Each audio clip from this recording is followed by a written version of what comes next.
नमस्कार। राजकीय मीरा कन्या महाविद्यालय का हिंदी विभाग आपका स्वागत करता है। और आज का भी हमारा वीडियो एमए फाइनल की छात्राओं के लिए है। और हम साहित्य का उद्देश्य निबंध पढ़ रहे थे, आज उसको हम समाप्त करेंगे। तो कल जहां हमने अंश छोड़ा था, हम आज उससे आगे पढ़ना शुरू करते हैं। तात्कालिक ज़रूरतें भी होती है, सुनिए। अपनी स्थिति की मर्यादा पर बहुत संकुचित और लज्जित होने की आवश्यकता नहीं है। यानी ज़रूरत सब मनुष्यों को होती है, आर्थिक सामाजिक हम जानते हैं सबको।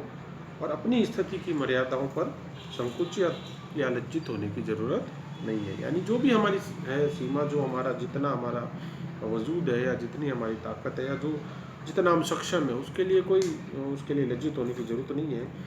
उन्हें हम खुलकर स्वीकार कर सकते हैं। अपनी दाल रोटी की समस्या को हम बिना छद्म व्यवहार के अपने समक्ष लें।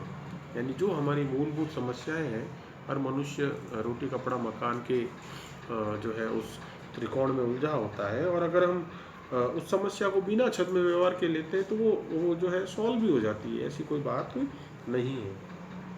इसके लिए हमें सूक्ष्म चिंतन की नहीं, स्थूल कर्म में लगने की तैयारी करनी चाहिए। यानी जो मूलभूत मनुष्य की जो आवश्यकताएं होती है, उनको पूरा करने के लिए कोई बहुत बड़ा सूक्ष्म चिंतन नहीं चाहिए। पेट भरने के लिए, वस्त्र लेने के लिए, या जो है अपना एक कोई निवास बनाने के लिए कोई बहुत बड़ा सूक्ष्म चिंतन नहीं चाहिए। वो स्थूल रूप से ही आपका हो जाएगा।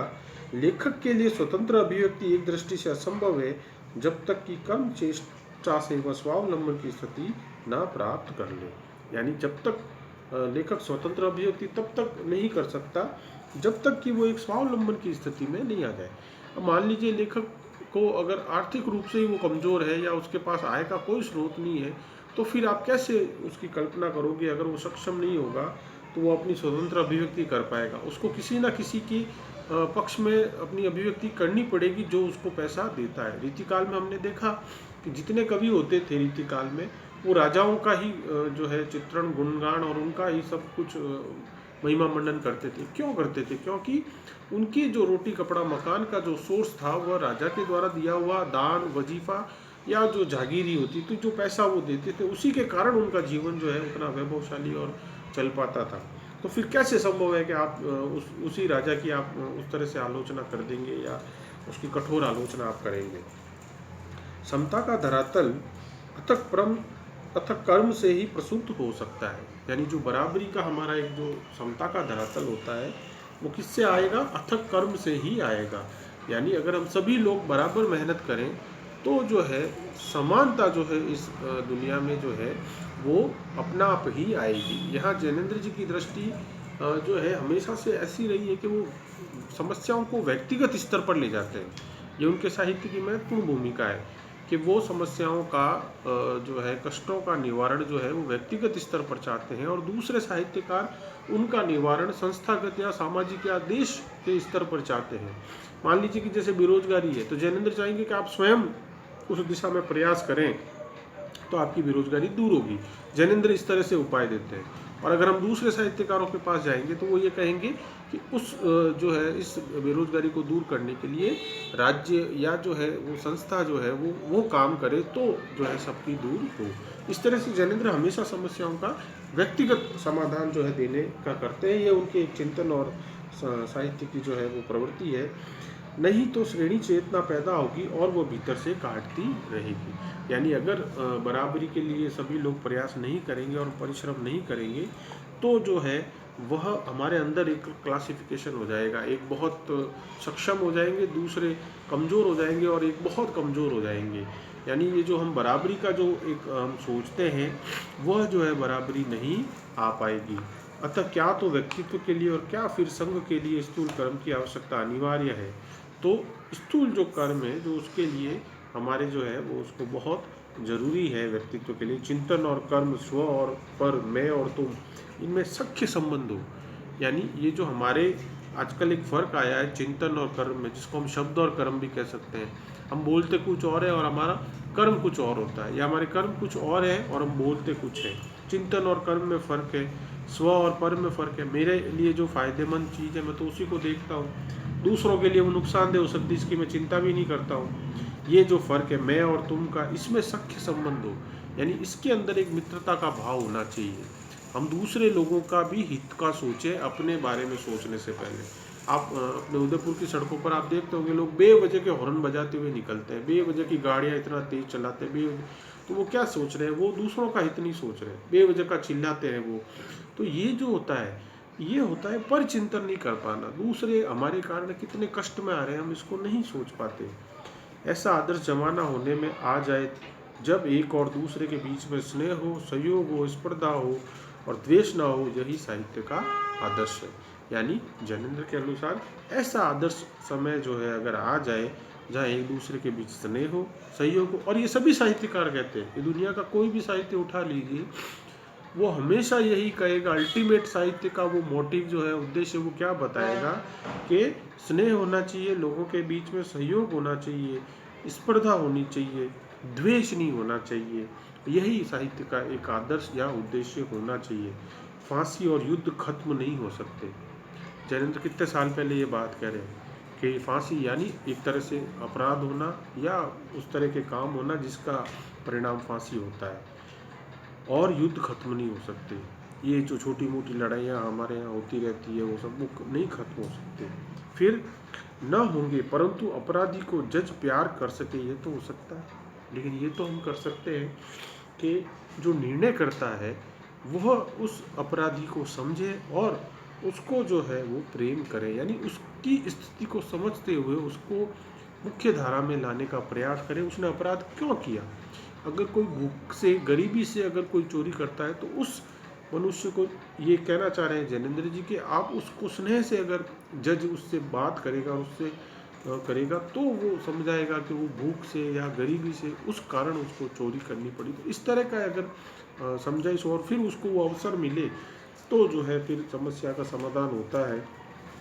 क्रोध और दुश्मनी के नीचे प्रेम की धारा तो बहती है और व्यथा में सहती रह सकती है। इसी को हमें संभव बनाना है। यानी जो दुश्मनी के नीचे, हर मनुष्य अपने अंतर स्थल से तो बड़ा करुणा वाला और स्नेह वाला होता ही है, स्नेह प्रेम करने वाला। तो ऊपर वो एक दुश्मनी का आवरण और एक जो है वो क्रोध का आवरण ओढ़ के बैठा रहता है।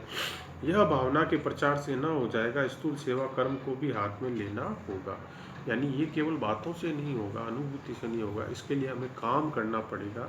हमें लोगों को उस दिशा में काम करेंगे तब समझ आएगा कि हाँ, नफरत ये है या जो वो उसका कोई मतलब नहीं है। अल्टीमेटली मनुष्य जो है वो करुणा और प्रेम की ही चाहता है। अंतिम पैराग्राफ में क्या लिख रहे हैं? उस स्थूल कर्म की योजना सोच समझ कर बनाएंगे और तत्पर होंगे तो पैसे का आना जाना भी अपने आप हो जाएगा। यानी पैसा महत्वपूर्ण नहीं है। अगर आप अपने जीवन में कोई कर्म की योजना बना लेते हैं कि मुझे ये काम इतने घंटे करना है या मैं इतने घंटे ये जॉब मैं करना चाहता हूँ, तो पैसा अपने आप आएगा। आपका उद्देश्य हो, आपका पहले योजना बन के काम करोगे तो पैसा सेकेंडरी है, पैसा तो बाद में आएगा ही आएगा। जैसे कि वो आपने देखी होगी 3 इडियट के, काबिल हो जाओगे तो पैसा तो झक मार के आपके पास आएगा ही आएगा। जो हमारी शिक्षा व्यवस्था है वो काबिल अगर बनाए तो काबिल मनुष्य के पास अपने आप पैसा आएगा, अपने आप रोजगार आएगा। अगर काबिल नहीं होंगे तो तो कहीं से फिर आपको वो सहायता नहीं मिलनी। आप आज तो वहाँ से पैसा नहीं ला रहे हैं जहाँ वह पैदा होता है, उस वर्ग वालों से लाते और लाना चाहते हैं जहाँ उस पर चौकीदारी होती है। यानी जहाँ पैसा पैदा होता है वहाँ से लाना नहीं चाह रहे हैं, हम कहाँ से लाना चाह रहे हैं? जो जहाँ पर उसको चौकीदारी की जाती है, यानी जहाँ उसको रोका गया है, उस पैसे को हम लाने का सोच रहे हैं।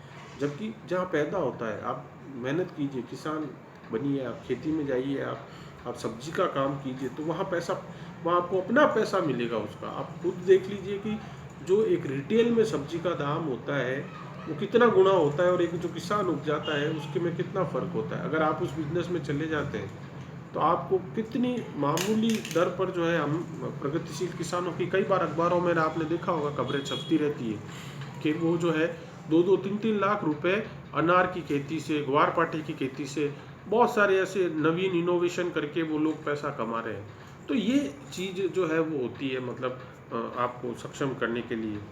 पर आप बिल्कुल निस्वार्थ भाव से रचनात्मक परिश्रम के लिए तैयार हो जाएं। आप अगर रचनात्मक क्रिएटिव परिश्रम करते हैं तो आपके लिए कोई दिक्कत नहीं है। सार्थक, प्रयोजन युक्त और सावधान चेष्टा से पैसे की भाषा में आय करने की बात आपको सोचनी पड़ेगी।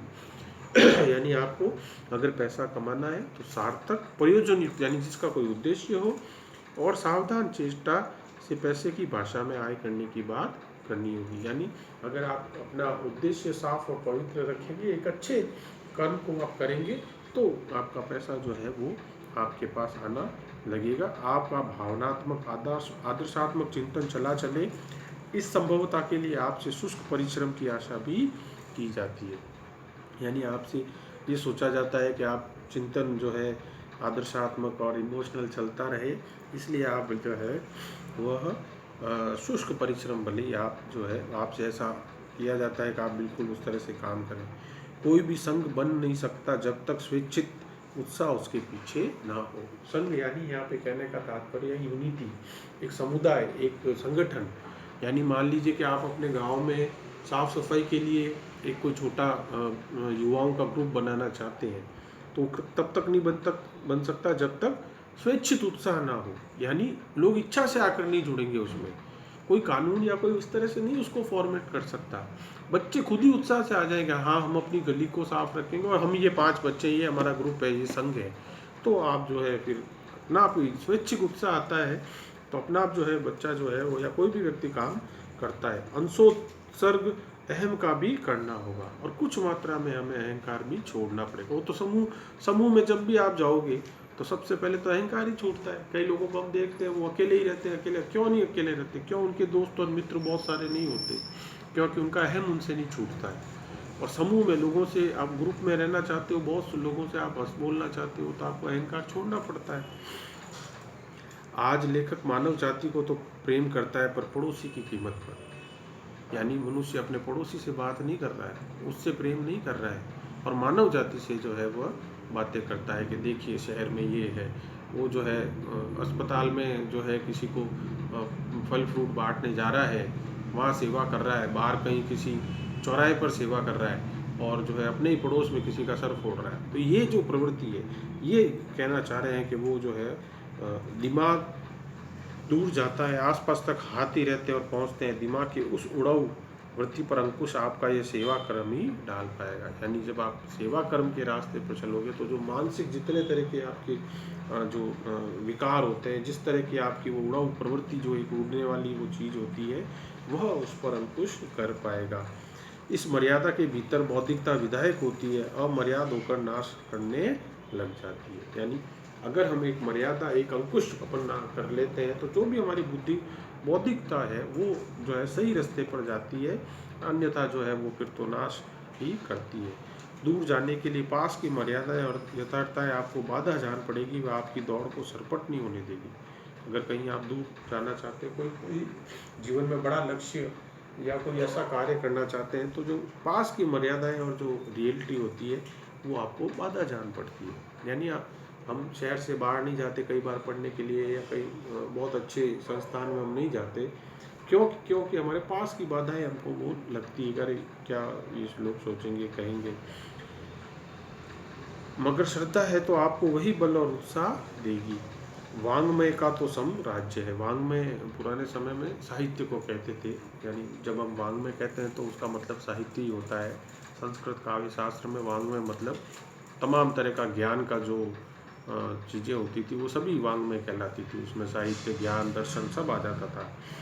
तो वांग्मय का तो साम्राज्य है, यानी बराबरी जहाँ है वही जो है वह साहित्य का क्षेत्र है। साम्राज्य में बड़े छोटे होते हैं, साहित्य के साम्राज्य में सब बराबर है। साम्राज्य में बड़े छोटे होते हैं, यानी जो पुराने ज़माने के राज्य होते थे या आज के जितने हमारे देश है कुछ है, वहाँ बड़े छोटे हो सकते हैं, लेकिन लिटरेचर की दुनिया में, साहित्य की दुनिया में कोई बड़ा छोटा नहीं है। यहाँ कोट पतलून या आकार प्रकार नहीं देखा जाता, हृदय देखा जाता है। महत्वपूर्ण बात है, सुक्ति पर आप अंडरलाइन कर सकते हैं इसको। यहाँ पर कोट पतलून नहीं देखा जाता। जनरली हम क्या देखते हैं दुनिया में कि किसी के अच्छे वस्त्र पहने हुए होते हैं, महंगे वस्त्र पहने हुए होते हैं, कोट पैंट टाई होता है, तो हम उसको ज़्यादा सम्मान देते हैं। और वहीं पर अगर कोई मैले कुचले वस्त्र पहना हुआ, मेहनत मजदूरी करने वाला एक मेहनत कश इंसान आता है, तो हम बस में भी उसको थोड़ा सा दूरी बना के खड़े हो जाते हैं। क्यों होता है ये? वो अलग क्षेत्र होता है। साहित्य में कोट पैंट वाली बात नहीं है, यहाँ सभी बराबर है।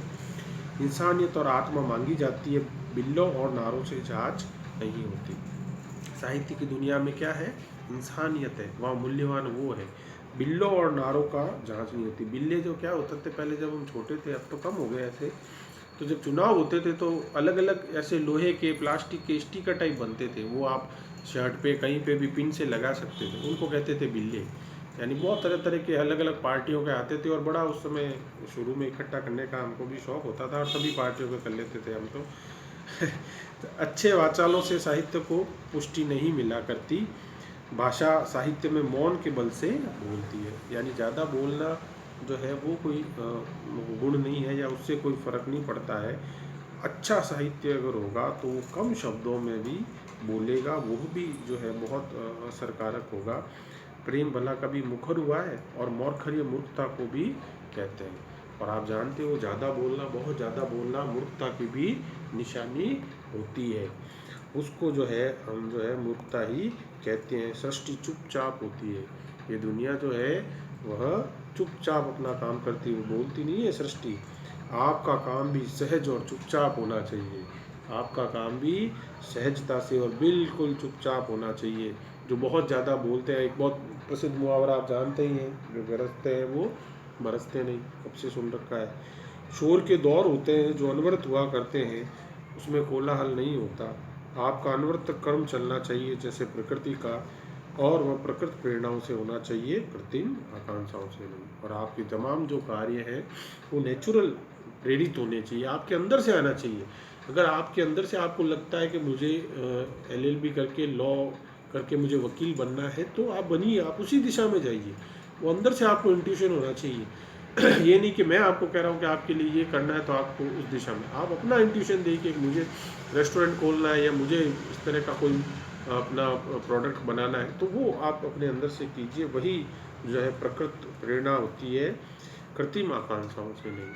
तो मनुष्य को जो है कृत्रिम आकांक्षाओं से अपने जीवन को या अपने कार्यों को नहीं संचालित करना चाहिए। उसको अपने स्वभाव के अनुसार जो है वह चलना चाहिए। तो इस प्रकार आज हमने ये निबंध संपूर्ण किया, और इस पर कुछ नोट्स भी हम ई कंटेंट में शेयर करेंगे, और आपसे भी हम असाइनमेंट पूछेंगे आगामी कक्षाओं में।